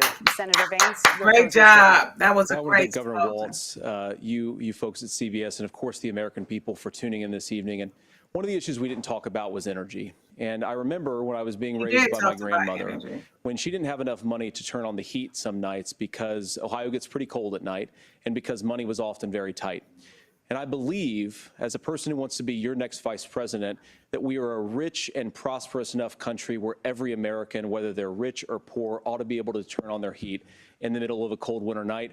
That's gotten more difficult thanks to Kamala Harris's energy policies. I believe that whether you're rich or poor, you ought to be able to afford a nice meal for your family. That's gotten harder because of Kamala Harris's policies. I believe that whether you're rich or poor, you ought to be able to afford to buy a house. You ought to be able to live in safe neighborhoods. You ought to not have your communities flooded with fentanyl. And that, too, has gotten harder with because of Kamala Harris's policies. Now, I've been in politics long enough to do what Kamala Harris does when she stands before the American people and says that on day one, she's going to work on all these challenges I just listed. She's been the vice president for 3.5 years. Day one was 1,400 days ago, and her policies have made these problems worse. Now, I believe that we have the most beautiful country in the world. I meet people on the campaign trail who can't afford food, but have the grace and generosity to ask me how I'm doing and to tell me they're praying for my family. What that has taught me is that we have the greatest country, the most beautiful country, the most incredible people anywhere in the world. But they're not going to be able to achieve their full dreams with the broken leadership that we have in Washington. They're not going to be able to live their American dream if we do the same thing that we've been doing for the last 3.5 years. We need change. We need a new direction. We need a president who has already done this once before and did it well. Please vote for Donald Trump. And whether you vote for me or vote for Tim Walz, I just want to say I'm so proud to be doing this, and I'm rooting for you. God bless you, and good night. Senator Vance, thank you. And thank you both for participating in the only vice presidential debate of this election cycle. I'm Margaret Brennan. And I'm Nora O'Donnell. And a reminder, there are just 35 days until Election Day. Please get out and vote. And for all of us here at CBS News, thank you and good night. All right. Good night. Good night. Well, that was the end of it. So we are out of here, Stay Wokers. Good night. Our first virtual, who is this? Who is these? Oh, these the wives. Yeah, Vance got a minority wife. That's why I just don't even understand how they roll with Trump like that. But all right, good people, I'm out of here. I'm tired. I done tied my hair up. It's a wrap, literally a wrap. We will see y'all tomorrow. Check this out. State Farm was charging me $170. Women panel tomorrow. Tune in at 6 o'clock p.m. 6 o'clock p.m. Central Standard Time. We are in here talking about dating. It's called Girl Talk, baby.